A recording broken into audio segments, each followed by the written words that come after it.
day they're printing 125 billion. Every single day. And they're going to print more and more money, which means savers are losers, just as I predicted. Your money is going to be worthless in a few years. It's a real problem of this crisis started back in 1904 when the richest guys on earth took over the education system of the United States. They formed a thing called the General Education Board. It was formed by guys like Rockefeller and J.P. Morgan. And what they pulled out of education was financial education. And so the reason they could rip us off, as you and I know, is via the mechanism of money. And that's why I wrote Rich Dad, Poor Dad. It was a warning shot across the bow back in 1997. I said, wake up, something's coming down the road. So we're here right now. This is the biggest transformation in the history of the world. It's from industrial age to information age. If you're losing money right now, the problem starts in what you were taught in school. Because they never taught you anything about money. They never taught you about a financial statement, like my rich dad did. They teach you that diploma is everything. It's a piece of toilet paper. BS. Right. And you buy into that mechanism of money, and you believe that that is the only thing to focus on. And what you're saying right now with these stimulus packages is all of this money being given, quote unquote, away by the government to everybody is actually devaluing your dollar. It's devaluing your pension, it's devaluing your savings, and it's wiping out businesses. You're dying by this sword. Yeah, and the harder you work for money, the poorer you're gonna get. That's the tragedy. So this is how what Fuller talked about, the prison is inside our head, Buckminster Fuller. It starts with misinformation and misorientation. Misinformation, misorientation. And he says, how dare our schools punish kids for making mistakes? How else do you learn if you don't make a mistake and learn from your mistake? He says, God designed us to learn by making mistakes. For instance, a baby learns to walk by falling down. Baby learns, to ride a bicycle by falling off the bicycle. Tiger Woods, the greatest golfer ever in the history of the world, because he made more mistakes than you and I did. But our schools punish you for making mistakes. That's misorientation, misinformation. And that's because our schools were basically built to create workers that will do what you tell them to do because they value this thing called money. And they think that's going to allow them to live a life. And that's obviously completely wrong because the rich don't work for money. The rich create their own wealth.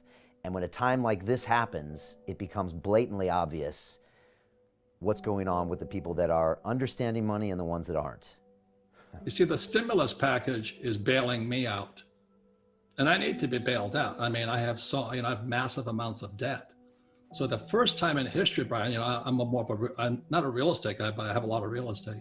They're bailing out commercial real estate because that's what the rich really have. So, there's tall office buildings and shopping centers and all that, they're all collapsing right now. 2008, it was, those credit default swaps, it was for residential real estate. So they bailed them out. This next crash is for the hedge funds and private equity that invested in all this commercial real estate. So I have another $100 million project coming out, but I just got bailed out. I just got backed up by the Fed and the government. So that's why it's socialism for the rich. Unfortunately, there's capitalism for the poor middle class, those that work for money. You're on your own. Right. You run a small restaurant and you got to let go of your staff. You're no different than your staff right now. So for many people, this Corona crisis and the ensuing depression that we're going into is your wake-up call, or you're going to be a victim, and somebody's going to step on you that the little worm you are because you didn't metamorphosize. You didn't transition from an immature form to a mature form. Now, people are at home right now watching this, and they're like, okay, Robert, I wanna metamorphosize. What do they start doing? What are some steps they can start doing right now? Do they think about this whole concept of the information age versus the industrial age? Do they think about how they start a business? Do they go back to the basics of Rich Dad, Poor Dad? What are some of the things they can do to really get some momentum and start getting out of that cocoon? Well, let me start again. The metamorphosis begins when you look in the mirror. And it's just like when I was going to blow this little boy's head off in Vietnam. I said, why am I doing this? Why am I going to kill this little 10-year-old boy? Now, he was a Viet Cong. I mean, I was justified by the rules of engagement to shoot him. But one day I went, why am I doing this? And if you're standing in front of the mirror today, with this coronavirus and looming depression, how did I get here is the question. What don't I know?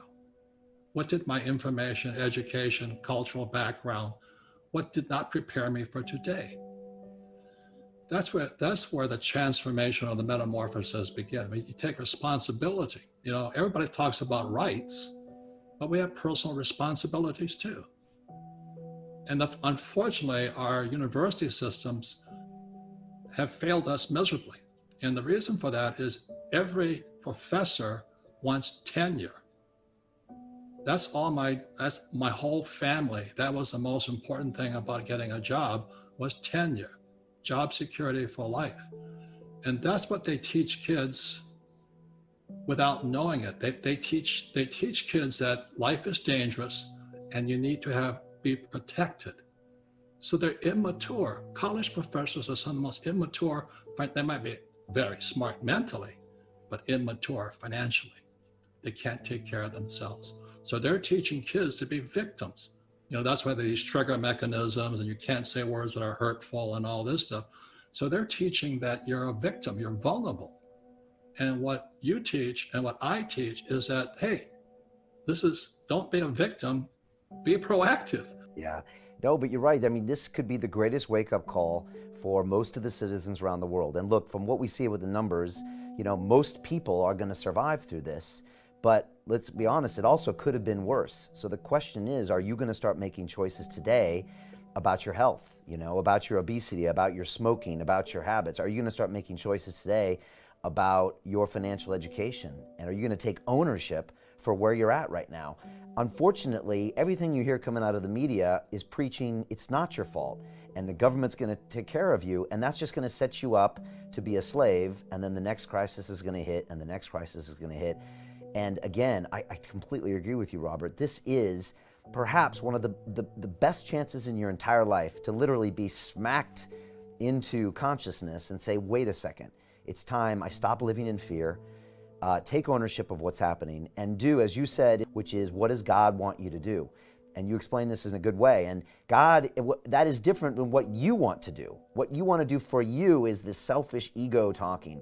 What God wants you to do is what you're supposed to do for the greater good. And it sounds counterintuitive, but that choice always brings you financial prosperity, spiritual prosperity, and a great life. It's really not so much what God wants us to do. What does God want done? It's a pain in the butt. It's easier just to take the bailout. And for me, I get up every morning. The hardest thing, Brian, is I have so much money coming in now. I have to fight the lethargy, complacency. I got mine. Screw you guys. That's what I battle now. I told you so. I told you so. You didn't listen to me. All of that, because we're all human beings. I have a good side and a bad side. I battle me every morning. It goes on between this year and that year. We see that when big checks are being written, no matter if it's in the UK or the US or any other country, that means that basically they're giving the money on this way and they're taking it back the other way. They're taking it from us somewhere, because money doesn't come for free. When I saw right after 9/11, I saw the next increment come in, Rich Dad's Prophecy. And I said the biggest financial crash was going to come in 2016. Now, I didn't foresee quantitative easing, but we didn't have, back in 2002 when this book was published, there was no quantitative easing and there was no zero interest rate policy. And I went, oh my God, and then Trump got elected. So this was postponed 4 years. It's here today. Rich Dad's Prophecy is more true today than ever before. And it's about why the biggest stock market crash in history was still coming. Wall Street Journal trashed me. They took me to the cleaners, said, you don't know what you're talking about. And I don't blame them, because I was threatening their nest, you know what I mean? The real problem isn't the stock market. The real problem is the shadow banking system. The banking system, the financial markets we don't see, which is the repo market, the consumer corporate credit market, and then the commercial paper market. They're broke. So this stuff was happening in September last year, but they keep hyping it, CNBC and those guys. I know they have a job to do. They keep hyping this market up. So the market was hitting great peaks. And so I told my friends who have 401ks and IRAs and all this stuff, I said, hey, did your financial planner call you in December and tell you to get out? No, they told you to stay in. They told you to stay in. And meanwhile, the stimulus package comes in, it jacks the price. After they started to deflate, the stimulus market came in, they popped it up again so guys could escape. So the rich could escape. Meanwhile, they're on CNBC telling you, stick it out, stay for the long term, the market will bounce back. Oh, give me a break. Are you that stupid? Can't you see what they're doing? And the fact is they cannot. So this crash, as you know, just prior to this crash was called the everything bubble. Stock market was high, real estate was high. I don't know what else was high. Gold and silver, everything was high. The trouble now, everything's deflating. I'm in serious trouble financially at one end because I own hotels and I have 8,000 rental units. Today, they're not paying rent. Now, does that affect me? Of course it does. But the way the rich, or my rich dad taught me to play the game is I have LLCs and S corporations and C corporations. Corporations, I hide behind that. I own nothing technically. They can sue me for my money, but they'll sue a limited liability corporation. They can't touch me. So this is what I taught in Rich Dad, Poor Dad. So it's not the asset. I have businesses, I have real estate, I have stocks, bonds. I don't have any stocks, bonds. I have gold and silver, I have oil. Now, is my oil guy in trouble? No, because he didn't finance his oil drilling with debt. So some people are doing really well because they saw this coming. So it's not the asset class. It's really understanding or looking behind the curtain, seeing the wizard. Right now is Powell and Larry Summers and these guys. I mean, they misled us totally. So am I going to cry? No. What am I going to do? I'm going to change me. Now, I can't change them, but I can change me. That's my attitude. Now, gold goes up and down because the gold market is manipulated. The futures market, the ETF market, GLD, SLV, and then physical gold. So the thing I think is interesting is the price of gold goes down, but you can't buy any gold at the physical market. So the futures market is coming down, the GLD price is coming down, paper market is coming down, but physical, you can't get anything on it. Why? It's because the rich are hoarding it. The rich are hoarding gold and silver like toilet paper and guns. The poor and middle class are calling their financial planner, and the financial planner is telling them to stay in it for the long term. And meanwhile, the rich are getting out. Wake up is my message.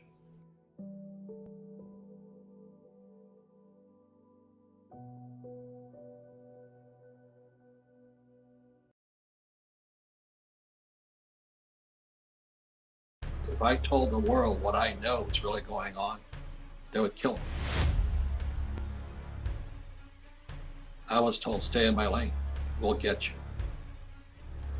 And as you know, some of the people, that doctor who blew the whistle in Wuhan on the virus, he disappeared. People do disappear. I have a friend who's a hitman for the CIA. He says people disappear. If you step on grunge, gross universal cash ice, they won't come and get you. But I also got warnings, stay in your lane, because I was crossing into pharmaceuticals.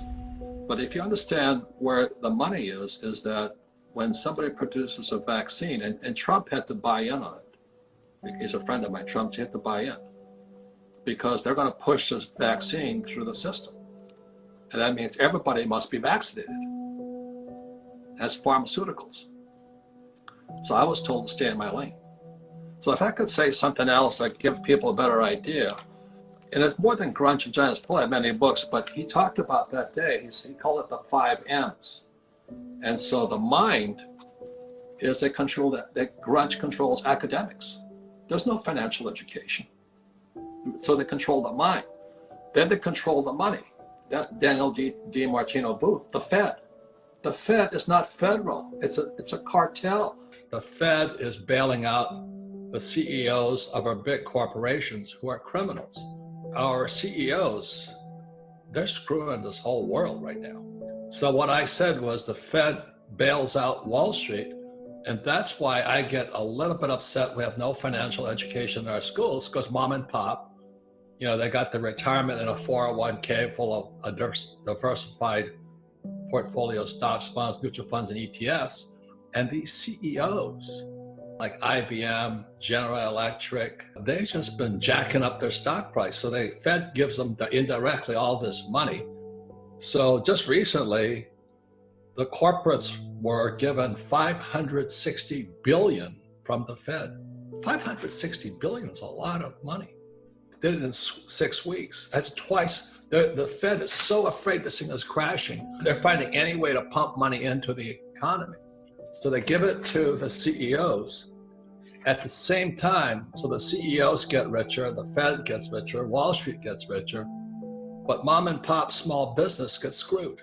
And so small businesses go bankrupt, employees are going bankrupt. I know we're paying people money, but that's screwing you who save money. Why would you save money when the Fed is printing it and then paying you nothing for it? Zero interest rate policy.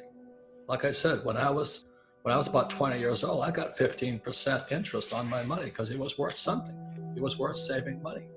Now you don't get that. So the thing that upsets me is that the Fed is bailing out the rich CEOs. And I don't know if you've seen some of the criminal charges the CEOs have been put up with, like Pfizer was hit with $500 million in fines. When I was in Vietnam, there was a company called Monsanto, and they're the ones that produced that Agent Orange that killed hundreds of thousands of Vietnamese, but it also was sprayed upon American soldiers. So my business partner was one of those soldiers in Vietnam, and he died of it. He was crippled. So Monsanto admitted to no wrongdoing. This is years ago. This is ancient history for you guys. But Monsanto said we did nothing wrong, but they paid $80 million to the US veterans who were sprayed with that Agent Orange. So the corporate greed has gotten excessive. And mom and pop are paying for it. My friend who owns a bicycle shop in Hawaii, he just finally gave up. His whole life savings, 15 years of work. He says, I just can't take it anymore. So why do they bail out the rich and the criminals, but they screw the small entrepreneur? That's horrible. So that's why I said the Fed bails out Wall Street again, but Main Street. Then you have military industrial complex. I woke up in Vietnam and said, why am I killing innocent people? Why are my friends dying? What am I doing here? Who am I fighting for? And then you have the media. So right now we're stepping on media's tails. My friend is Steve Burke of NBC Universal. I said, you guys are crushing us. I said, well, we're just little guys on this little iPhone. So media is scared, and then medicine. What I have been doing just by tweeting about Bill Gates and vaccines, it involves the minds. Fuller says, most people, I love my children. That's why I'm afraid. So it's love. I don't want my kids to get it, so we're going to vaccine everybody. And if you don't vaccine, I'll kill you because you're going to damage my kids. So it's love and hate are very close to each other. And so the media controls us by love and hate and fear. And then you have the military, and as you know, the National Guard's in place already protecting our toilet paper, but they're there for other reasons too, civil unrest, which is coming. And then our money supply. So what happened for me is when I read Grudge of Giants, I made the decision I would never need money again. And that's when I chose to listen to my rich dad. My rich dad was an entrepreneur, and my poor dad was an academic, a poor academic, who was teaching kids to be fragile. Job security, steady paycheck, and pension. So that's why I wrote this book this year, is Who Stole My Pension? We haven't seen anything yet, Patrick. When the baby boomers wake up, not only has a COVID virus nailed them, because they're old and feeble, but Wall Street has sucked all the cash out of their pension plans. So we haven't seen the worst of it yet. We're in very dangerous times right now because we are messing with the mind, which is the university system. They make so much money. Student loans, student loans today are $1.7 trillion. The subprime mortgage was only $1 trillion. So we screw the kids. How dare we do that? And then you got money. You learn nothing about money at school. And if you really have a real financial transformation, you don't need money. You can just make money like this. And then if you've served in the military, you'll understand what real courage is. And that was the word I got. And I went to military school in New York only because I was such a screwed up kid in Hawaii surfing all the time. And so I needed some discipline. And when I meet people who are not successful, they lack discipline. It's not that they're not smart. They can't, it's not save money, they can't budget money. And the media right now is shaking their boots because what we're doing threatens them. They cannot control us. And then we have medicine. So when I was 35 years old, sitting in Fuller's audience, and he's written many books. Grunge was not his best book. I wouldn't bother reading it personally, but I understood it. That's where we are today, and what we're doing is the news. And our job is to be wartime leaders, and be brave, be courageous, get our skills up, get our entrepreneurial skills up, learn to sell, learn to communicate. I have a lot of friends whose sons are wimps. They're just wimps. They're sitting at home sucking their thumb. And then now that they lost their job, they want to go back and get a job. Or exactly as you said, they'll make more sitting at home sucking their thumb. And we've lost another generation there. There's another guy who's talking about coronavirus. It's Martinson, Chris Martinson. He and Adam Taggart, his partner in the business. They talk the most important thing you got to have is your team, your core support group. People talk about team all the time, but this is what Fuller taught me. It's a synergy of different professions. So I have a bookkeeper. People have QuickBooks. I have a bookkeeper, a human being. I have Tom Wheelwright, my accountant, is my tax guy. I have Garrett Sutton, my general counsel. I have Kenny McElroy, who runs my debt department. He's my partner in real estate. And we have Josh and Lisa Lannon, who are into addictions, because we're all addicted to something. Mine is food, Chinese food. But anyway, I'm gaining weight sitting at home because of my addiction. So the most important thing is to have the integrity of a team that will call you when you're all out of line, or at least question you. Because we all have a light side and a dark side. And my dark side is very dark. I quite enjoy it. You could call it negative, but the reason I'm prepared today is I don't trust my government. I don't trust the Fed. When I read Grunge of Giants, and then I wrote this book here, Fake. This is 2019, fake money, fake teachers, fake assets. It's fake money, the fiat currency. That's why I recommend Bitcoin and gold and silver, just because they're outside the system. Bitcoin is open source. So the Fed's going to come after them. I know they're going to come after them. So they're going to create their own Bitcoin. Because that's why Satoshi Nakamura, I guess, says, I don't know if he's real either, but he disappeared from sight. Because he came out in 2009, right after the subprime crash in 2008. I think he either was disappeared or he was smart enough to disappear. Because you're messing with some very, very big players. Like I'm messing with the academic system and the finance system. And when I crossed into coronavirus and the pandemic, I was warned. I was pounded on social media. They said, you stay out of this one. Because pharmaceuticals and insurance is big business. So the thing is the most important thing is just like that book, Atlas Shrugged. The capitalists go into hiding. I have several places where I hide, but I also hide like we're hiding right now in plain sight in social media. So I get together on Zoom with my team and all this. And we might broadcast my little meeting to show you what a real team looks like. What a real business team. Rugby team is one team, football is one team, soccer is one team. But if you ever see a real business team, it's interesting. So we're a small entrepreneur group, but we produce incredible results. I make millions, tax-free, because I play by the same rules the corporations do. If you're a pizza shop owner, you're playing by the small rules. So you've got to have these good advisors and all this. always have general counsel, and I don't want to break the rules. When social media, they pounded on me, stay out of the virus. Don't talk about Bill Gates having human testing. Jesus, that was fast. But I understand vaccines. Vaccine to be profitable must be driven by the government. It must be 100% compliance. So they get, let's say, I don't know what vaccines the kids have today, but a lot of parents won't vaccine their kids. And what social media does is get the other parents to attack that parent and say, you're damaging my kids. Say, well, I love my kids. You don't love your kids. So I don't vaccine because I love my kids. I vaccine because I love my kids. And really what it is fear. And that's why you got to be a wartime leader, because I never hated the Viet Cong. I respected them. They were just like you and me. I hated when I saw their families die. I hated when we killed them. That didn't make me happy. It was love. But we also fight out of fear. Who was making us fight? I don't know today.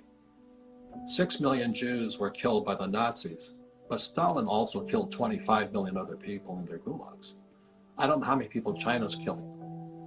I think that's what we're getting to. All of this political correctness, you can't say this, you can't say that, gender pronouns, exactly I think Jordan Peterson talks about. That's First Amendment. They're taking away our First Amendment, and that's what Stalin had to do and Mao had to do. You're so afraid of talking to anybody.